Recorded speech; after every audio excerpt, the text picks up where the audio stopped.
And I believe we are live. Welcome to our latest edition of Leadership in Legal. I'm excited about today. Now, I got to be, in fairness to some of you that are watching this, I am not in my best shape today. I've been struggling with being a little bit under the weather the last couple of days. So this is my first time in video. You can see the bags under my eyes. So you're getting the real Steve at this point. So my apologies to my video mates that are going to be on, Jacob, James, and Dan, given the circumstances that I'm in. But we're going to make the best of this. I took an Alka-Seltzer and we'll make it happen. So why do we do these things? Why do we do Leadership in Live before I bring out my guests in the first place? And the whole idea is to bring different ideas to the table. We get asked a lot of questions by you, the viewers, and conversation that we have with some of our clients, other folks that are in our industry. And if you're a CHRO or a business leader, this is a place where you can ask those questions and you'll get varying opinions and varying thoughts on answers to those questions. If you're a business leader, the same goes for you. Now, most of the questions that we've received in the past couple of weeks have come from HR leaders, but there's a couple interspersed here that come from business leaders as well. So I'm going to ask James and Dan if you can turn your cameras on. That would be awesome, because we're going to have you on here in just a second. All right, Hey. I'm sporting my ugly Christmas sweater, so don't mind the jingle bells we might hear during the podcast. I told you earlier, I didn't think that was actually a ugly Christmas sweater. I thought it was pretty cool. What do you think, audience? I like it. Dan Russell, I can see you now. James, that is an impressive sweater. I was really thinking about a different outfit, and now that I see that, I feel comfortable. Uh-oh. Oh, wait, there we go. Yes. There we go. Santa Claus in the house. How good is that? How good is that? Love it. No? Well, okay. So for everybody that's watching, I don't believe that Jacob and James have met. Jacob, have you and Dan met before? Dan and I have met. We were actually on a podcast very similar to this months back, this past summer. Yes. And we got a chance to get to know each other then. And I was excited to see that you were on the panel again this time, Dan. Likewise, my friend. Likewise. Well, Jacob, why don't you quickly introduce yourself to everybody who's watching, and to James, since he and I are really the co-hosts of this thing in the first place. Okay. Hey, everybody. My name is Jacob Brown. Also go by Jake Brown on LinkedIn. I am the one that's behind the Fail Forward hashtag. I tell short stories. I tell about my failures. I tell about some of my successes. But ultimately, I want to try to help as many people as I possibly can kind of make their way through their career and also through life. And I'm the creative manager for General RV Center here in Wixom, Michigan. We've got 13 super centers across the nation. I'm also the CEO of my own web design and branding agency, Optimize Agency. And I do speaking engagements under the Fail Forward brand as well. So James, very nice to meet you. I've seen you a lot of the videos here, and I'm excited to be a part of this today. Likewise, and I can't wait to hear your stories about failing forward. So great idea, and would love to learn more. There's one thing Jacob didn't mention, and that, Jacob, you're a TEDx speaker. You were in TEDx Detroit this past year, correct? I was. Yep. I was lucky enough to be a part of that panel this year, and it was quite an experience. So I'm glad to have all of you here. We are not only on Zoom, we are live streaming on Facebook, we're live streaming on LinkedIn. And look, if technology issues happen, we'll deal with it. I'm working from my house today because I am not going to be around people in the condition that I am. So if it blows apart, so be it. We'll pick up the pieces as we go. Is that fair? That's fair. Absolutely. Right. So let me kind of set the tone for this kind of conversation. Over the past couple of months, we've been talking about COVID, and the implications of COVID. We talked a lot about racism and other things related to that, and all subjects are open today. But where we're kind of going is let's set the tone. We've got a vaccine, or a number of vaccines that a number of organizations are bringing to the table. I think they started inoculating people yesterday, especially on the front line. But business has to go on. Things have to go on. Everything has to go on, right? So the idea behind this is, okay, we now have a vaccine. now what? What are the situations that arise now that we have a vaccine? And we've got about 14, 15 questions that came out as a result of this. I sent them to you guys yesterday. If you're on LinkedIn, if you're on Facebook, feel free to post it there. We'll try to get to you. We've only got about 45 minutes, 50 minutes to actually do this. But I'm going to kind of start with a legal question, as I always do, James. You're always the first one up, because I think this is on the mind of everybody. And I'm just going to read the question verbatim. When vaccines are made available, can we mandate that our employees receive it to come back to work? So 2 things. The answer is yes. But 1, the vaccines are already here. I know some doctors at Beaumont have already had the vaccine. And 2, the Equal Employment Opportunity Commission just yesterday issued guidance that is a dozen pages long just on the vaccine. And it answers about 20 questions. And it says that the EEOC, you're not taking medical information, you're not forcing a medical issue, you're not violating any law, as long as someone doesn't have a disability where you would have to evaluate accommodating that disability. Maybe the shot would cause them some medical condition or make their disability have complications. So absent a disability issue, or if somebody has a sincerely held religious belief that would somehow already be so advanced in religion that prohibits a COVID vaccine, or maybe any vaccine at all, then you would also evaluate a religious accommodation request to see if there's a way to accommodate that. And accommodations could be allow that worker to work from home, or it could be to potentially have other employees stay away from them and have some private space. But I guess time will tell. But in the past, hospitals and other organizations have required or mandated flu shot vaccinations. So in a nutshell, this is no different. Okay, so let's rephrase that question. And I'm going to go to Jacob and Dan. This is a little bit of a, your own position on this. Should employers, should we mandate that our team take the vaccine before they come back into the office? What's not a legal opinion, just we're struggling with this as businesses to determine what do we do when we get there. What are your thoughts? Well, I'm going to say first, I think a lot of it has to do with what does your company do? What is the interaction with other people, right? If you're a hospital system, if you're running an urgent care, if you're a doctor's office, a dentist office, I think it's very important. I think everybody's going to have mixed opinions on this. And so when you are serving the public, I think there's a lot of people that are going to be looking for you to come out and say, hey, our whole team is vaccinated. We got out in front of this. But at the same time, as James just said, it's a very slippery slope. I think as employers, you need to take a step back. You need to evaluate your team, and you need to evaluate your customers.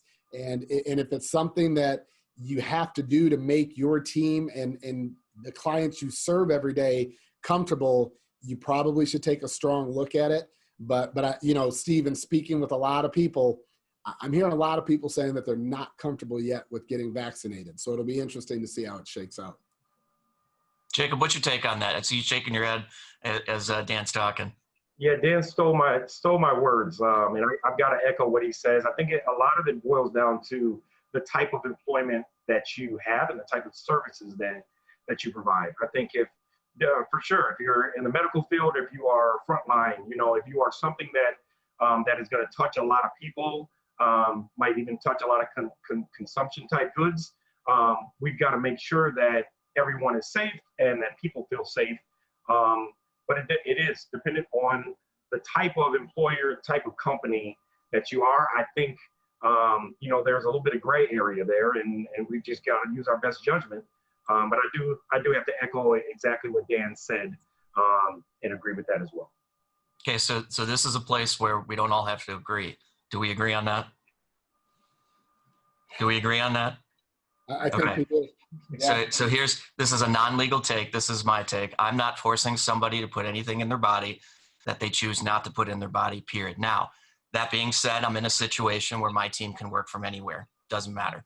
But the last thing I'm going to do is force one of my team to put something, they have a negative reaction to it, and then something happens. And it's if they want to get inoculated, they get inoculated. If they don't want to get inoculated, we can work from wherever we want. My personal opinion on that. Well, and Steve, I'm gonna say this to you on that, right? The thing, and James and I have talked about this. You're hearing about it a lot right now. Is people still don't know what the legal ramifications are going to be down the road, right? Right now, they're still trying to pass these blanket rules that are going to protect employers, but if something like that doesn't happen, you now may have an individual that says, I feel that I got COVID because I stayed at your hotel. You don't have all of your employees being vaccinated, and I feel like I got it because of that. Oh my goodness, how do you argue with that, right? Now all of a sudden that's going to be a huge case. James Reed's going to be really busy next year. I know that for a fact.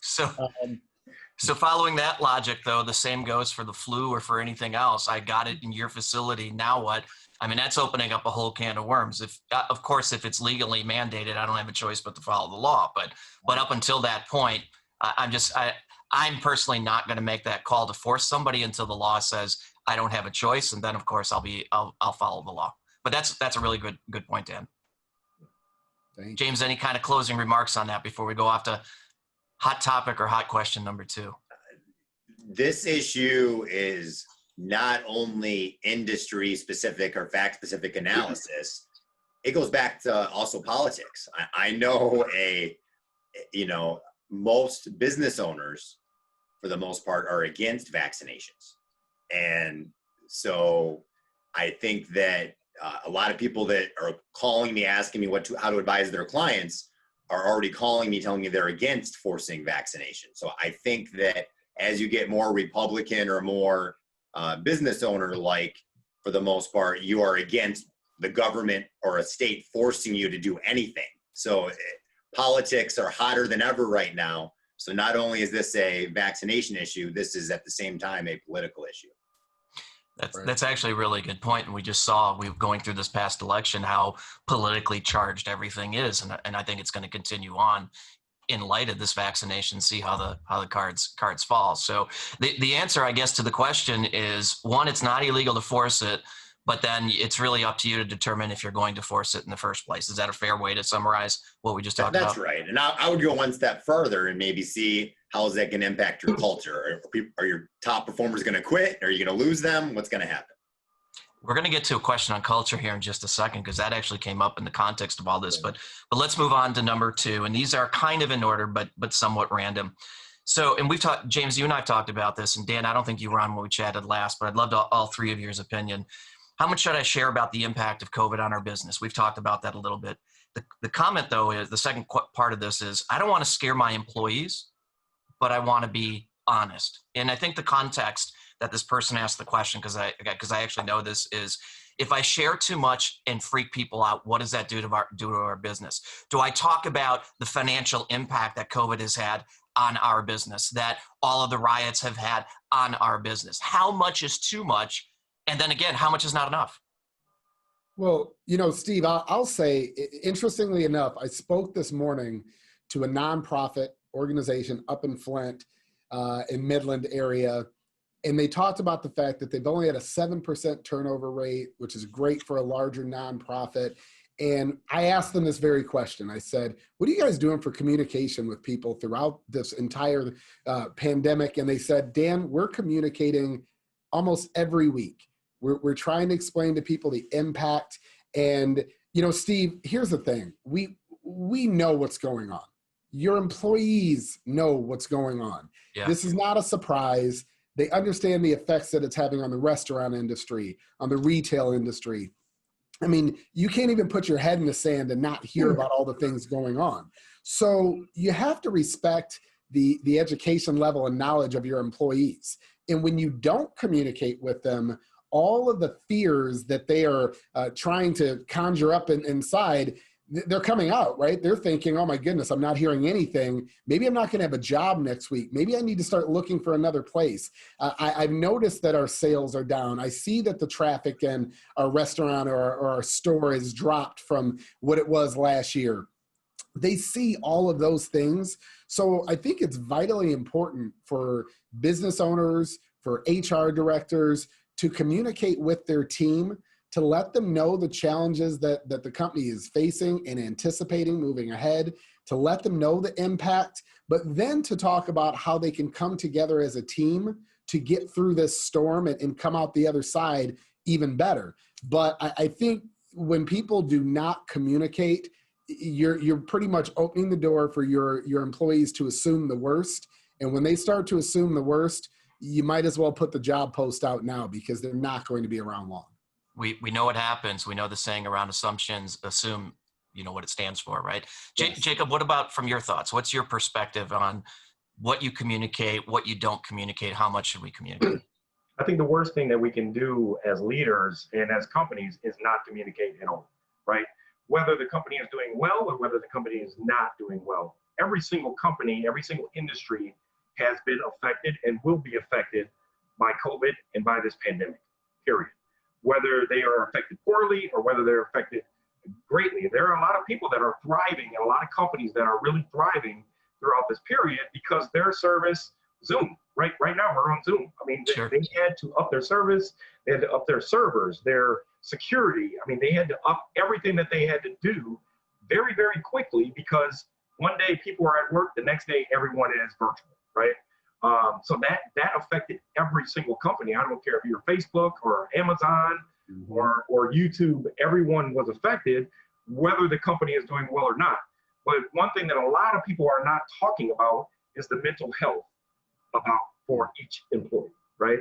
So whether the company is doing well or not, the mental health of their employees are still probably the most important thing that we need to talk about, because going from a setting where you are together more, we are humans by nature, we want to be together by nature, and when that is ripped apart and we are isolated in our own homes, our own apartments, that takes a toll on people. I mean, that really does. And not reaching out to your team members, not reaching out to your teammates.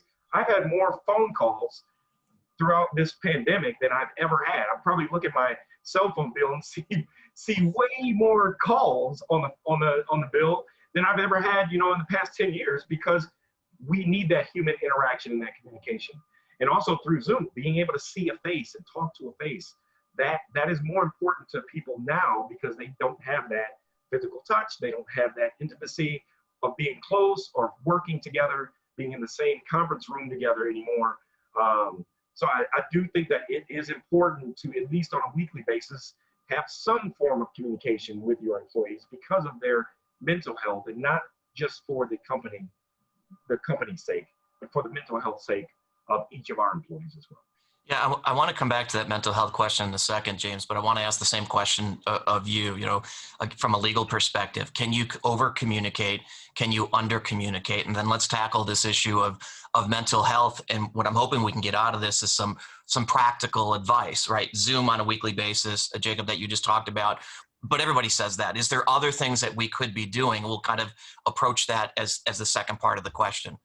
James, what are your thoughts? Yeah, so to me, the answer almost always is if you're over extreme in transparency, people aren't going to know how to interpret the data and the information and also assume the worst.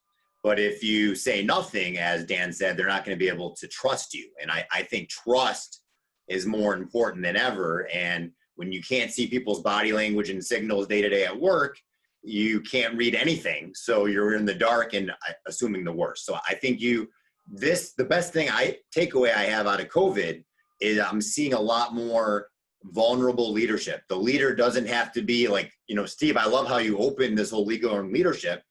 Leaders don't have to be perfect. We don't always have to agree. We don't always have to be, textbook perfect person in every single way. So we're seeing more people sharing they're depressed, sharing that, their company isn't necessarily perfect and thriving. And there are some things outside of their control.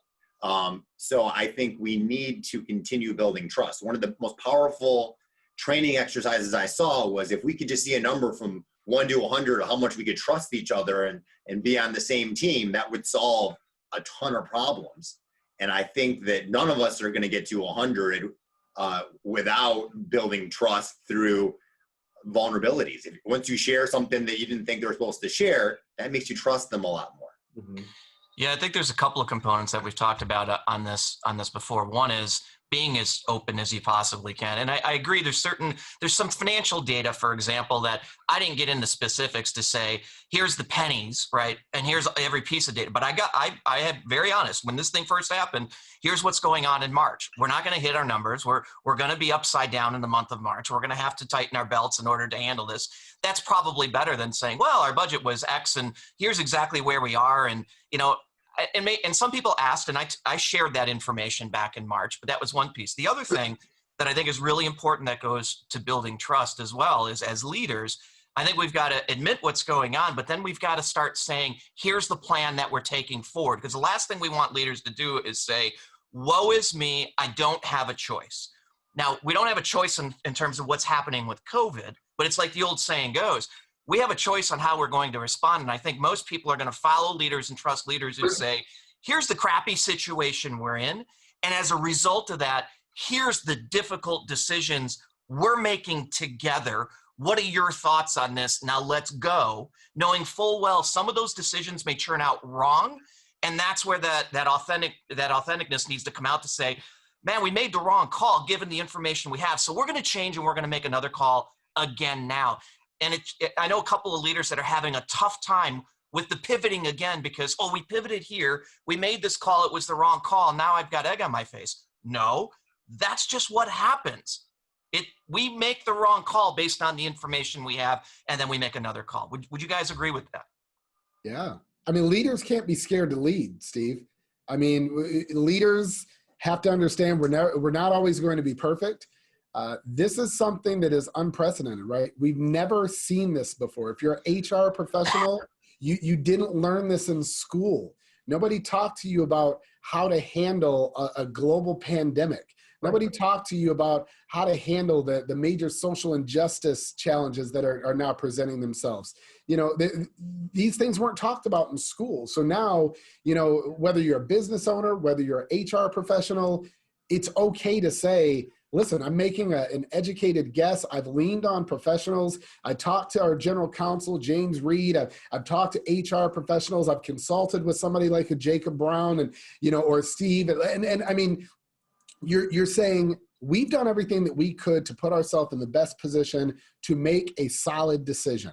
And Steve, you said it best. Okay, so we made a decision. We went 2 months down the road and we reevaluated and figured out we need to change positions. We need to change direction.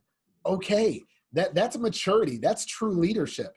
Because otherwise, if you realize you're heading in the wrong direction, you keep going and you go off a cliff and take your whole organization with you, well, people aren't going to respect that either when you're shutting down your company. So I think, again, being very transparent with your employees, how much is too much? Well, again, I would say you may not want to break out the balance sheet and tell everybody that, you know, you're down 10 million for the year, but, you know, okay, but you can still have a balance and say, hey guys, listen, it's a challenging year. We're facing some tough times. We believe we're going to get through this. And let's tell you how we plan on getting through this and how you can be a part of that and help us get through it. I think that's the answer. I think the key is asking for input, right? So when we went to the team and said, here's the decisions we think we're going to make, we laid it out there and said, what do you think? And ended up changing some of those decisions as a result of some of the feedback from the team, and the team really kind of stepping up and seeing things we didn't see. And it seems like too many leaders are so focused on their own decision that sometimes they don't actually allow the team to make a decision. Jacob, you're shaking your head again. Yeah, I totally agree. And to echo what James said earlier is the honesty and transparency of, hey guys, this is what's going on. Here's where we're seeing where we're going to have to pivot. We're going to have to make some changes. And hey, we will take the fault if it does not work, but we are going to be moving forward. We're going to do something. You know, I talked in my TED Talk that during the time of the pandemic, a lot of people went home and stood still, right? They didn't really know what to do. They didn't know what they should do during that time. Well, that was a period of time where I was growing and building a craft that I didn't necessarily have as strong before, right? And that I had people that followed me in that as well because they saw that I was leading forward and I wasn't just sitting stalemate. And that helped grow their trust in me, and that helped grow their, what they saw in me in terms of a leader. And if it was the wrong thing to do, then it was the wrong thing to do. But we figured out that there were some things that we needed to do during that time, and sitting still was not one of them. But open, honest transparency was what we all needed to have. So Jacob, you said something a little while ago, and I said we'd get back to it. Now's the time to do that. And you talked about the obligation we have, or the issues that we have with mental health issues. And James, I want to throw it to you first and kind of look at it from two perspectives. One, what's the right thing to do as leaders because of the mental health of ourselves and our team members? And two, what's the legal implication of if we do nothing? Do we have to do anything? You can take it from both angles, and then Jacob and Dan, I know this is going to be a topic near and dear to your hearts. I'd love you to kind of chime in afterwards. Okay, these compound questions are challenging on how to handle them, but maybe I'll do the second one first. So if you're a leader or you see anybody that's suffering from a disability or a distraction or not focused or checked in, you're not allowed to basically assume it's a disability and then fire them. So if you assume or have reason to believe it's a disability, you're required by law to engage in the interactive process and say, is there something I can do or we can do to accommodate you to allow you to do the essential functions of your job? And if you can find a reasonable accommodation that the employer chooses instead of the employee's choice, the employee has to propose a solution, but the employer can either accept it or propose any other reasonable solution. And a lot of states like Michigan, you have to bring that reasonable solution within 183 days, but it gets tricky. So you want to encourage the employees to speak up, because if you notice someone that is late to meetings, not checked in, making mistakes, you can just fire them if you had no reason to believe it was disability related. So I think don't put your head in the sand, focus on performance. And where leaders get in trouble is they try to excuse employees by assuming that they're distracted because of their family at home and homeschooling, which is a protected class, whether they're married or single, protected class, maybe whether they're pregnant or maybe, any other, maybe they're aware of a disability. Hey, you're having health issues. You must be extra stressed out because of COVID, or, BLM probably impacted you more than other people. Those type of assumptions, even though you're maybe sincere or empathetic and trying to bond with your team, could get you in trouble, because now if you take an adverse action after discussing about that concept or assuming that's why, you're now exhibit A of intentionally discriminating based on a protected class. So that's the balance you have to handle. So then from a legal perspective, are you saying that just focus on performance? If they're falling short, make your decisions. If they're not, if they're doing well, keep going. Is that kind of summarizing the law the way it is? And then what's the personal side of that? Yeah, so that's summarizing the law. The personal side is nobody should act purely on the legal side only.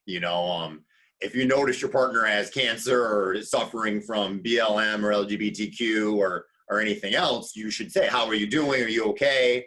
And have that personal touch. And it's okay to actually talk about protected classes if you're not going to take any adverse action. It's only illegal if there's an adverse action related to the protected classes. So James, I want to throw a question at you, right? Because this is something I know Steve, Jacob, myself, yourself, our clients are coming to us with this challenge almost every day, where they're saying, hey, I want to improve my corporate culture. I want everybody to, buy into what we're doing.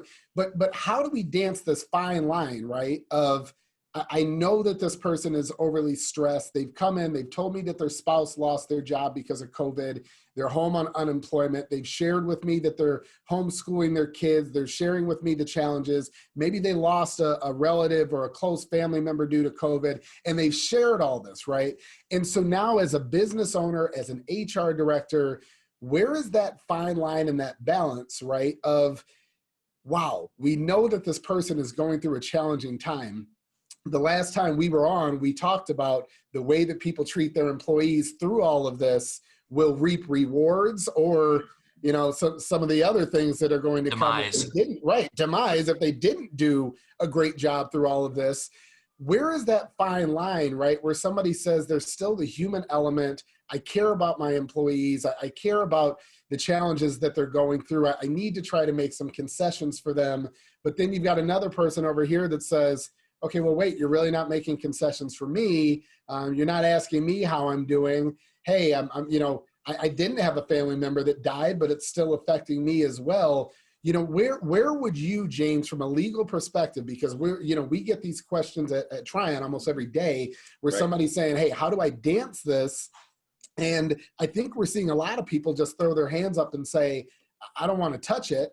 But then they're getting this backlash from their employees saying, you're not asking me how the Black Lives Matter challenges are affecting me. You're not asking me how I'm doing when I just told you my spouse battled COVID and I'm just coming back after 2 weeks and you really don't care.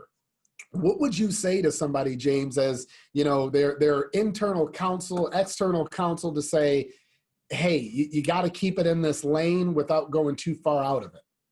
So one, I just saw a news release today that every board of the S&P 500 now has a woman leader on the board. So one, I think the CEO and president should do that personal touch with everybody, but on a decision to hire and fire, it should no longer just be the president and CEO making that decision. So if you have a diverse board that consists of women and other races, when there's time to enforce a performance issue, it's not just the CEO that also, you know, talked about my family and what I was going through. It's a board that may not have had that touch with you will be a very strong defense, and it'll make that employee feel like that wasn't taken into account because there was a neutral board that made that decision. But also two, it's not just a person by person scenario, it's the level of position. So on some positions, like Dan Russell's position, you have to handle a high level of stress as an essential function of your job.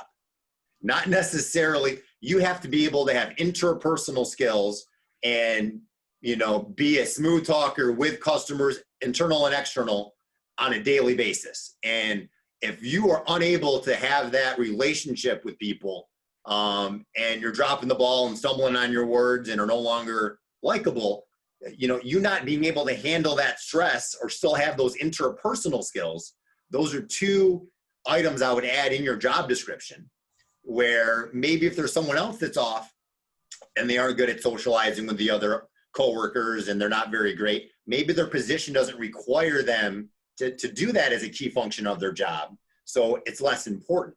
So even though I love you, Dan, if you can't do that, I'll try to accommodate you, but if it's not going to be something that, you know, is a temporary accommodation, or there's a way to still get you to perform at that level, you may have to take action.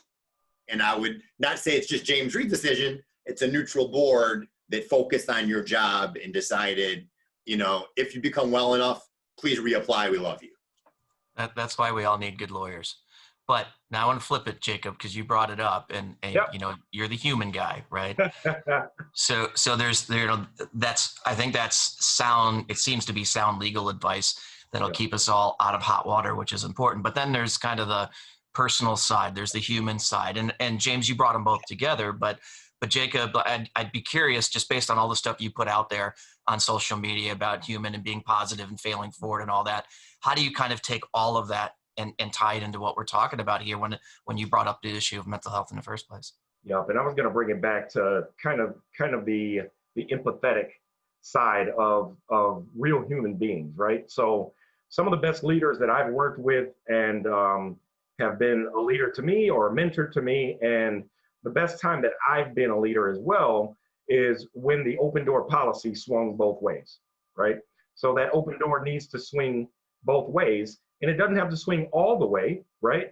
But what I mean by that is if we're going to ask our employees to come to us with issues that that are affecting their job, that are affecting their personal life, that are affecting their relationship with their colleagues, we've got to somehow open up to show our human side back to them. Because if we are not, you've heard the saying, people don't care how much you know until they know how much you care, right? So most people will not come to you with some of those issues that are real unless they know that you are real as well, unless they know that you are a human being as well. And if you can somehow as a leader show them a touch of your reality, a touch of who you are, maybe something you might struggle with a little bit, right?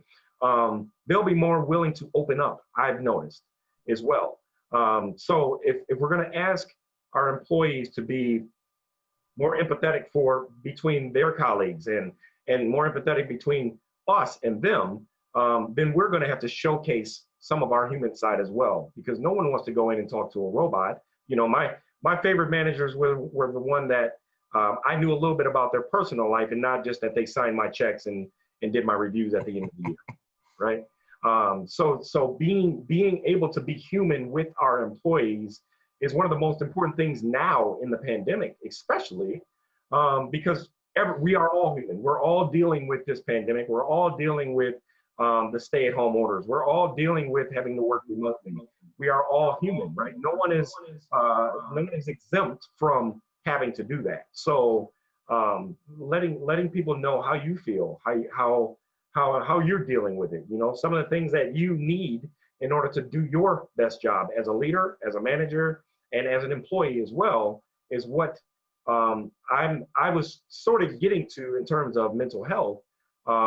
Understanding that everyone is dealing with something, and to be able to be empathetic with our employees is something that we all need to do right now, because I think 2020 has brought out the human side of this whole country. Do any of you, and I think that's a real good perspective, Jacob, and this is for you, Jacob, or any of you, do you have specific examples of what you've done or that you've seen your clients do, or somebody that you know from the leadership side? Because most of the folks watching this are either CHROs related or business leaders and related. Can you give specific kind of examples that you've either done or seen to better relate to some of your team, or a client to some of their team, or somebody that you know to their team? So a couple things that I've done is I've opened up a clear line of communication between me and all of my employees. Just having conversations with them outside of work, outside of the office, into some of my personal life, right? So some of the things that I'm doing in my personal life, I'm building a house. I love to cook, right? My wife just went back to work. I'm doing some of the fail forward things on the side. They know who I am at the core, and not just Jacob Brown, their boss, right? They know some of the things that I cook at home. I share some of those recipes with them, and they start to share some of those back with me, right? If I'm not smiling or laughing and joking on a Zoom, I might get a text or an email saying, hey, is everything okay, right?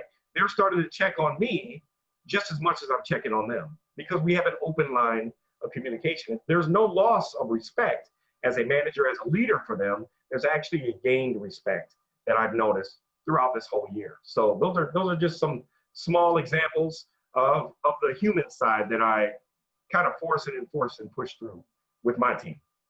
Great example, Dan. Or James, go ahead.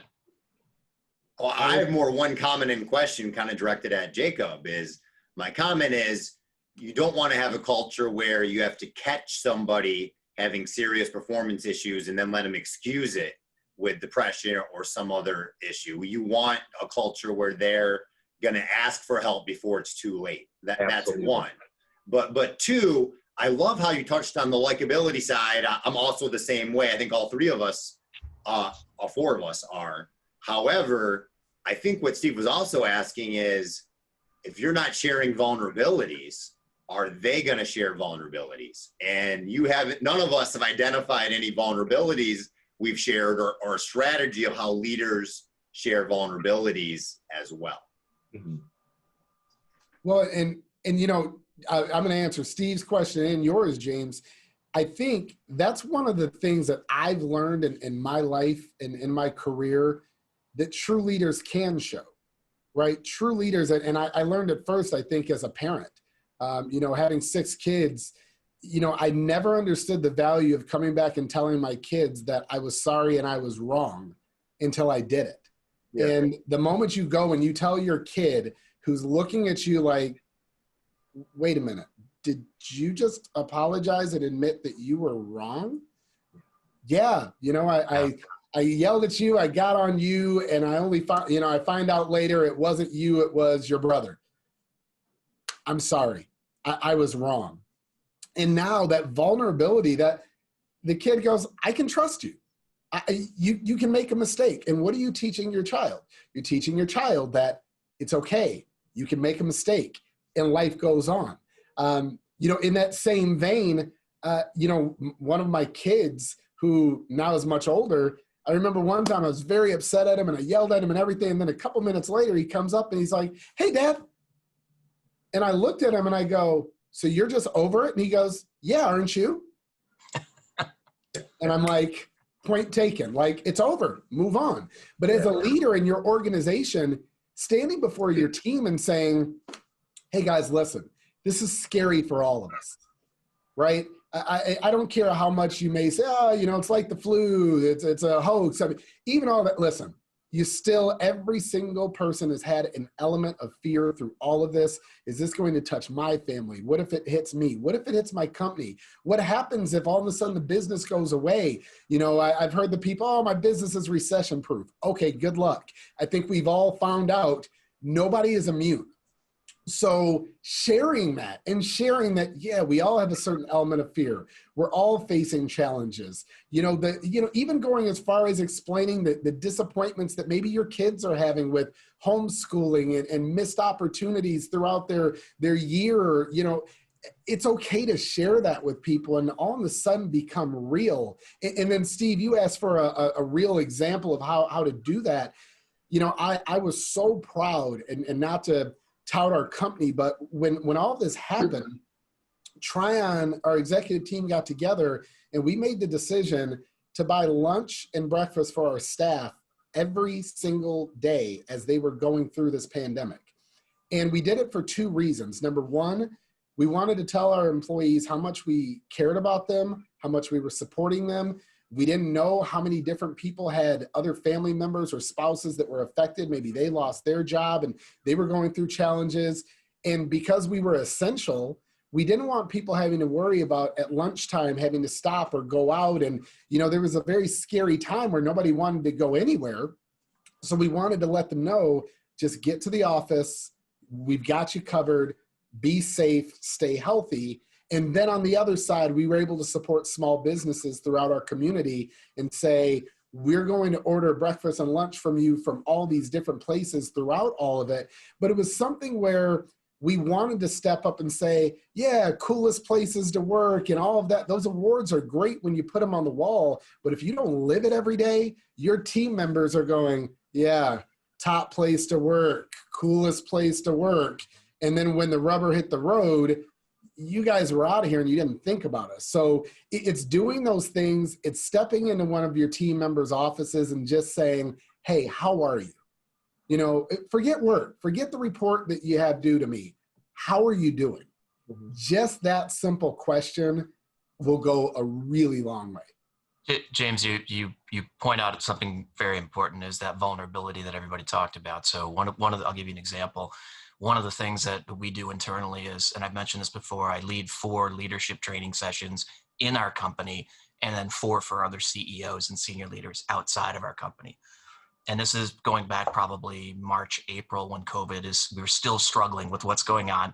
We hadn't received our PPP dollars yet. So, because of our dip in business at the same time, I was pretty stressed. And I went into one of these morning sessions with my team. I do many of these sessions at 7:00 in the morning, right? So they get up, they don't have to, they come ready to go on their own will. They may get up at 6:55, but they're there, bright-eyed, bushy-tailed at 7. And when I delivered that day's training and had that discussion, it was horrible. I wasn't in it. I was more reading than I was delivering and talking and so forth. It was a debacle that morning. So about 8:30, actually, we finished up about 8:15. About 8:15, I just went to the team and I said, I'm so sorry. The stress of everything, is just gotten to me today. I'm in no position to be teaching you anything about leadership because I'm not being the example of that, but in kind of a way I am, because as leaders, we struggle as well. Yep. And that was kind of my delivery to them. Within the next couple of hours, every one of them came in and said, "How you doing? Is there anything that I can do to help?" These are my team members, not all of which are leaders. Some of them are emerging leaders and lead nobody. But that was an example of just saying, here's where it is. I'm not doing you guys any favors. In fact, I just wasted an hour and 15 minutes of your time. I apologize. We'll get it right the next time around. And I think that created a different type of relationship with that group that was in that discussion, James.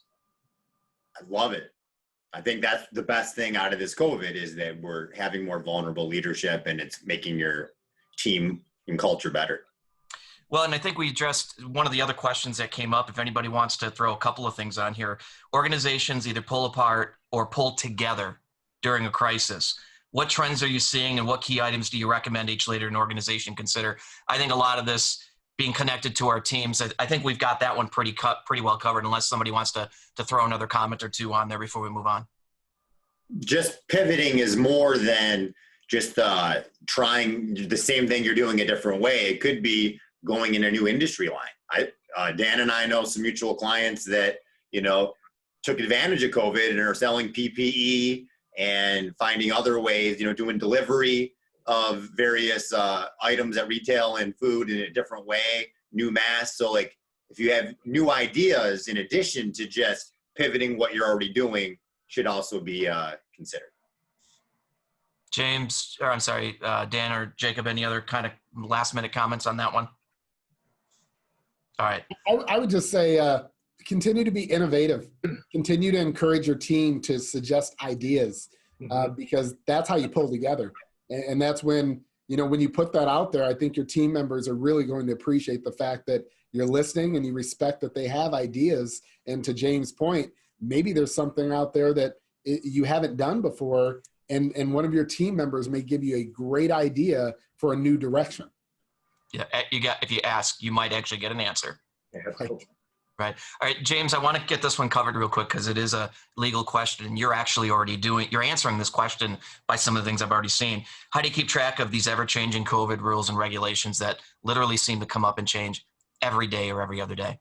Yeah, what I learned is you can't be a generalist anymore, so you should have a trusted advisor in certain areas if you're not large enough to have that sole person internally, and you can't do this on your own anymore. Don't guess, don't rely on Google. Talk to someone that's all they do. Yeah, and I would say James is already doing some blasting of here's the changes. I got an email from you, James, a couple of days ago, and I sent it out to my entire group. So if you're watching this and you want to get on that list, just put in your message one of us, right? Just shoot either James or I a message. We'll get you on the list. And as James, you're updating that with your team, we'll make sure that it gets out to everybody. We sent it out to about 30,000 people after you made it known. So if you want some legal kind of where things are standing, what you should be aware of, just get on that list and we'll send it out to you. So let's kind of keep going through this. And some of these are related, but they're coming at it from different angles. Next question I'll throw out to all three of you. Now that I can't see my team, how do I make sure they stay productive? Can't see them. Maybe I can interact with them on video, but how do I really, as leaders, as HR folks, how do I really make sure my team is staying productive? I can jump on that real quick. Please. One thing that I've learned is that people are not going to be bought in to the vision unless they're bought into the leader, right? So we can't expect our people to be bought into a vision if they're not bought into us as leaders, if they're not bought into what we are constantly inspiring them to do and what the vision is for the company and how that's going to impact and affect not just the world, but them as well, right? So if we're not doing that, it doesn't matter if we see them every day or not. If you micromanage them or not, they're not going to do what you're wanting them to do, right? And James touched on it a lot. It's all about trust, right? If we trust our people to do their jobs and be the professionals that they are, then we shouldn't have to worry about them doing everything that we want every single day, all of the time. Right now, we have a little bit of flexibility if you are working from home to have a little bit of a work-life balance, right? So everyone's schedule opens up a bit more now from just the 8 to 4 or 9 to 5. right? Some people are working 7 to 10 at night, but sporadically, they might be washing the dishes, at 9 to 9:30, or they might be going to get groceries from 12:30 to 1, and we have to allow them the flexibility to be human and to live throughout this, but also trust them enough to do the job that they were hired to do. And the more that we trust them and the more they see that we trust them, the harder they're going to want to work for us. So, and the harder they're going to want to work for themselves as well. So, not being able to see someone every single day can't be tied to the productiveness of that person. Your relationship with them is going to tie to the productiveness or productivity of what they're going to do for you and for the organization. That's good advice, Dan and James. I want to go from you, go to you here in a second. And one of the things that a lot of leaders are doing that this is new for, right? The remote working seems like they're putting even more expectations on their team or more KPIs, right? It's KPI. So now it's not just measuring results. It's actually measuring all the activity and tracking everything, keystrokes on keyboards. I'm hearing all kinds of stuff. What's potentially the impact or the adverse impact of all of that? And what are your thoughts and recommendations to folks to really help drive performance? Because even in the midst of COVID, we still got to have people producing, especially given the fact that we give some of the flexibility that Jacob already mentioned. Well, and Steve, I love that you said that because you took at least the 3 letters right out of my mouth. Everybody talks about their KPIs, but here's the challenge. As leaders, you have to take a step back and say, can I expect the same KPI from my staff, from my team? Their resources are limited. Let's say you've got a sales team and you expect them to have so many touches with a client. Well, okay, they can't go face to face, or maybe people aren't very comfortable about getting together. So your at bats may be less. So, you have to take a step back. Number one, figure out now, how can we give them some new ideas and new ways to go about what maybe they've done for 10 years for you and they've been very successful. And now, to Jacob's point, they're at home and they're trapped behind a computer screen and a Zoom box that it's very different. Like this. I mean, you think about people that, let's just say I was in automotive sales, and so I'm typically going in and I'm seeing, maybe I'm a tier 2 supplier and I'm going in and I'm seeing the company that I supply to and I'm popping in and I'm working with them. And now all of a sudden they're all at home.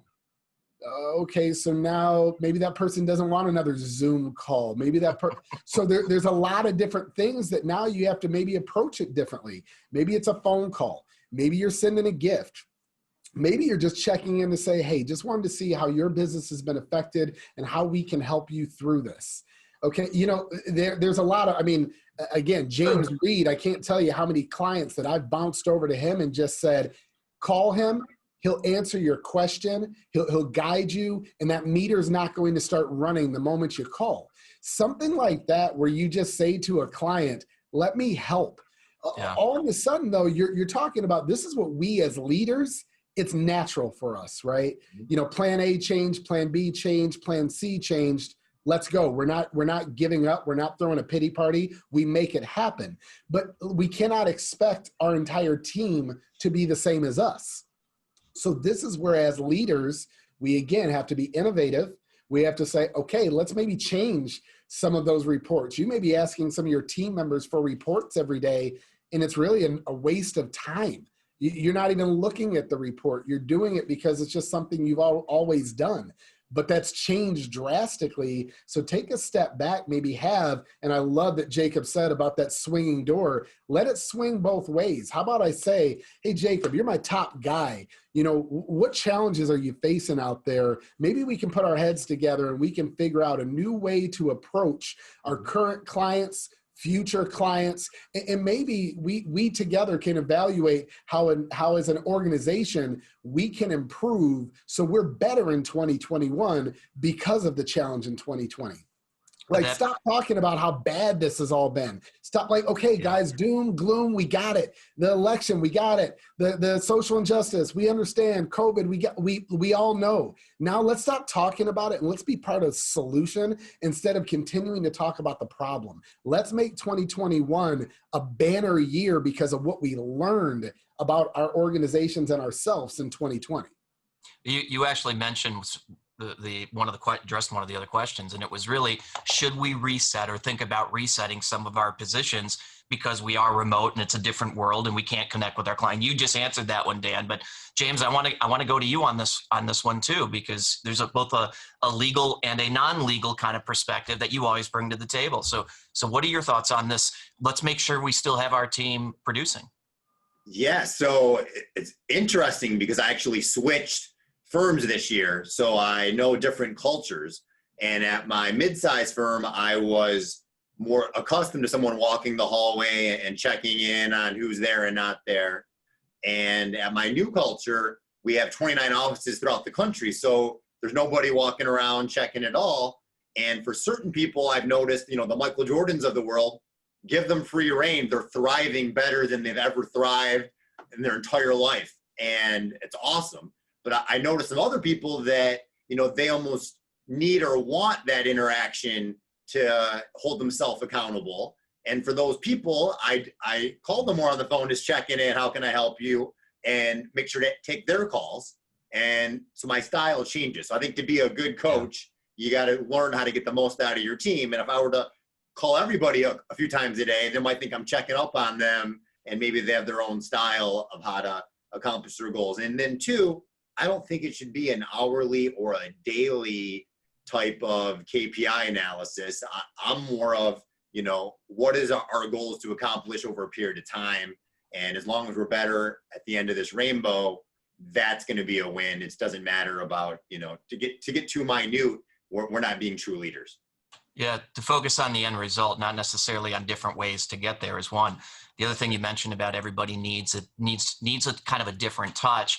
Because of the space we're in the human capital space, we use a lot of analytics on our team. So we use our team as guinea pigs, right, for all these behavioral assessments and so on. And one of the first things we did when we sent everybody home is, as a leadership team, we looked at everybody's behavioral profile and said, these people need the extra touch. These people need this. These other people over here couldn't give two rips because they're going to produce, doesn't matter. And so we took our time and spent it with those that needed it more. So that, because as leaders, we can't split our time against 50 people, for example, if that's what's on our team. But let's focus on those that really need it to help them actually perform. And that worked wonders, but we had the data to be able to actually do that. So some good thoughts. So yeah, the best answer is hire in the beginning and know what you have to coach in the beginning, not all of a sudden learn it after the fact now. So this is going to be our last question because we're up against the clock, right? 11:58. We're not going to get to all of them, but I want to bring this one up because each of you are going to have a different perspective. You all run into leaders. You're leaders yourselves, right? We see this every day, how people respond. And here was the question. I thought there's probably a lot more to it than the way I'm going to read it, but I'm going to deliver it anyways. Generally speaking, and I'm speaking to the three of you, do you believe our leaders are who they need to be? So in other words, given everything that you've seen, the way leaders have responded, people that you know, clients that you have, do you believe our leaders are who they need to be? Or do you think there's that COVID and the social injustice movement and everything else has shown that we have a lot of room to improve? Who wants to take that one first? A lot of room to improve. Most are not where they need to be. And it's not necessarily because they are not capable. I think most are capable. They just aren't able to see the full chessboard because they don't have the specialties that each of us are able to bring to the table. So I think it's a great idea if they get continued training and coaching so that they can see the chessboard and know how to take a smart, rational decision. A lot of leaders, when the situation's in front of their face, they can handle it well, but they aren't good at predicting and seeing things that are more minute or that aren't in front of their face. So I think they need that coach to help them see things that are invisible to them. Good perspective, James. Dan, what about you? I'm going to say this. I think there's been a lot of people and things that have been exposed this year. And I think a lot of times we think of that negatively. I think some of our leaders and people that we would just naturally say are leaders have been exposed that maybe they're not such great leaders. But the other part that I'm going to say that has been exposed is maybe some people that we wouldn't consider to be a leader have truly shown up. You know, we talked about our frontline workers, our healthcare workers, our firefighters, our police officers, people in the community, pastors, just, you know, people that stepped up and said, our community, our world needs help, and I'm going to do it. They're businesses that, as James said, they completely pivoted and said, we're going to help. We're going to get PPE equipment out there. We're not just going to say, oh my goodness, our hospitals don't have enough. We're looking at equipment that we can somehow, you know, change around and we can help be a part of the solution. We have seen leaders rise.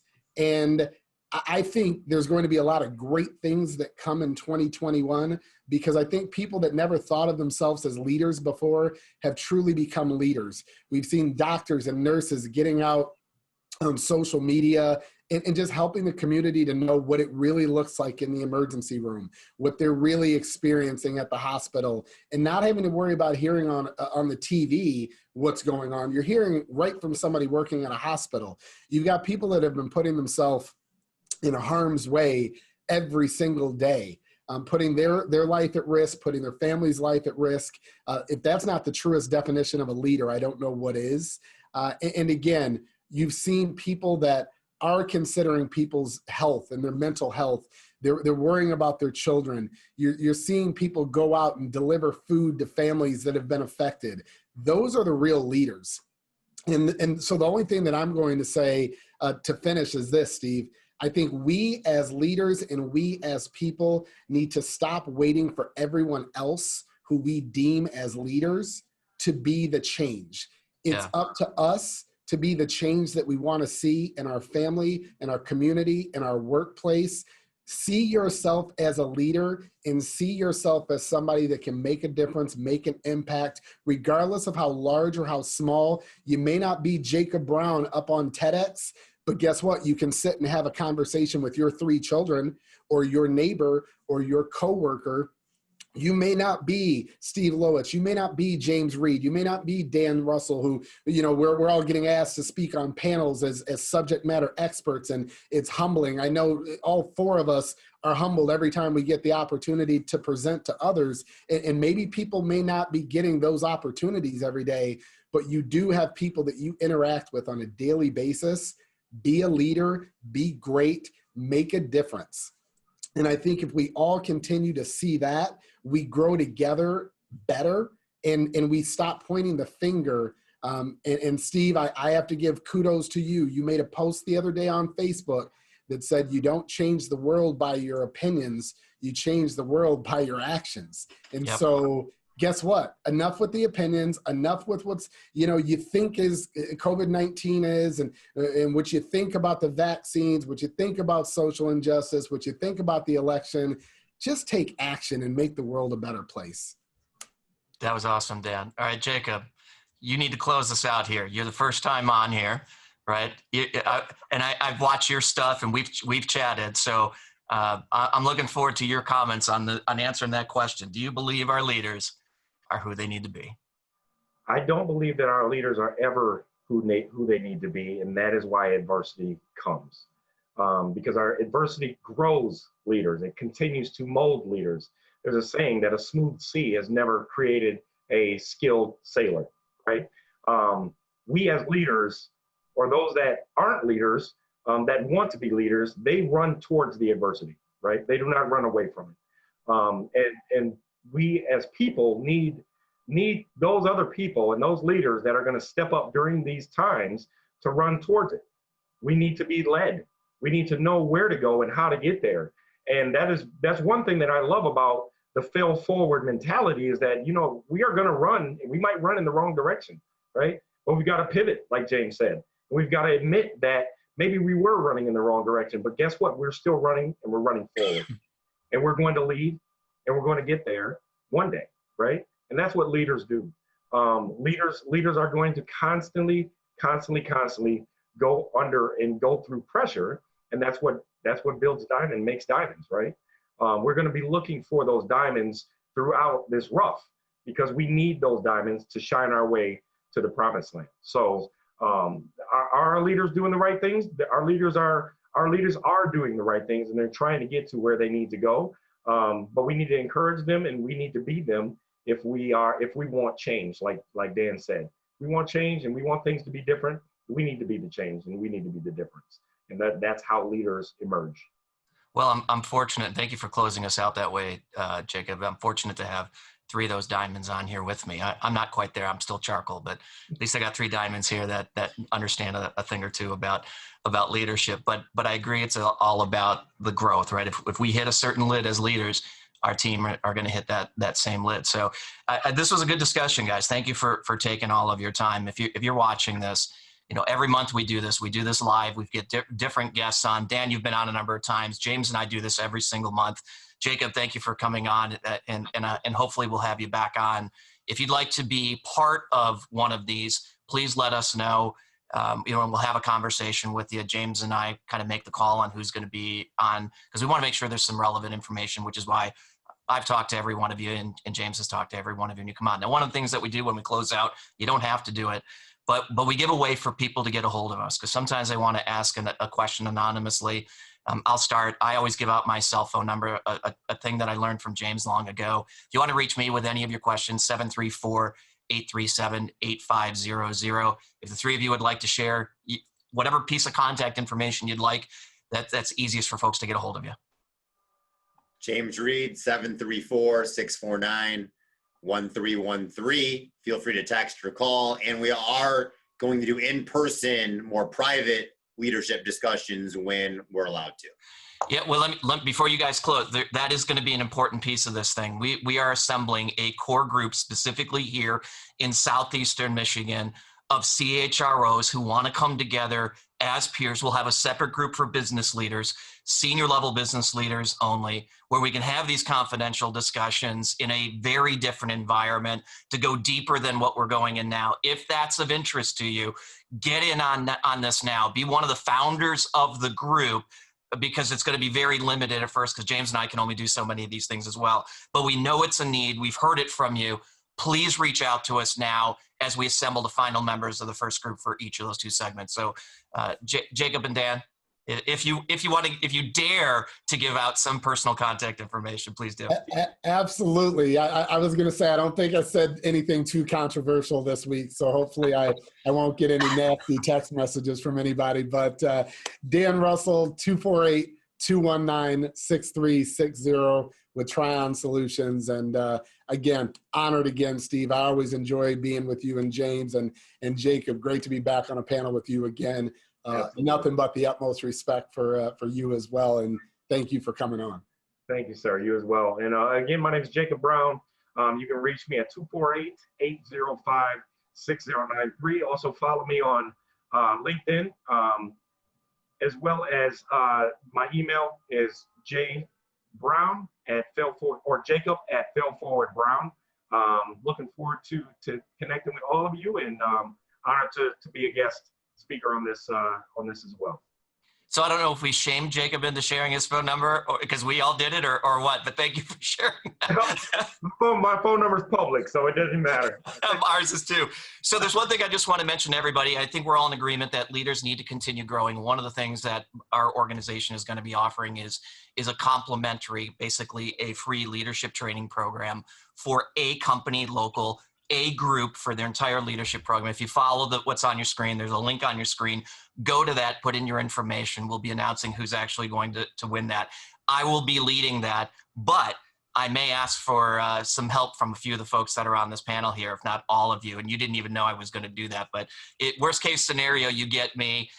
We've got a defined program that'll happen over a couple of weeks. We can start it virtually, and we may move it to in person at some point later on through the year. So again, thank you to all of you for being part of this thing. Thank you to everybody who's watching. If you missed it, because it's live on LinkedIn, on Facebook, share it with your friends, get the word out there. If you want to be part of the conversation, reach out to one of us. And again, if you have questions, You've got 3 great diamonds, as we've already identified. Please reach out to them for any type of advice when it comes to leadership and legal issues, anything around the people's side. So with that, we'll sign off. Gentlemen, thank you. Thank you. Thank you. Happy holidays. Merry Christmas. Happy holidays. Happy We'll see you holidays. guys soon.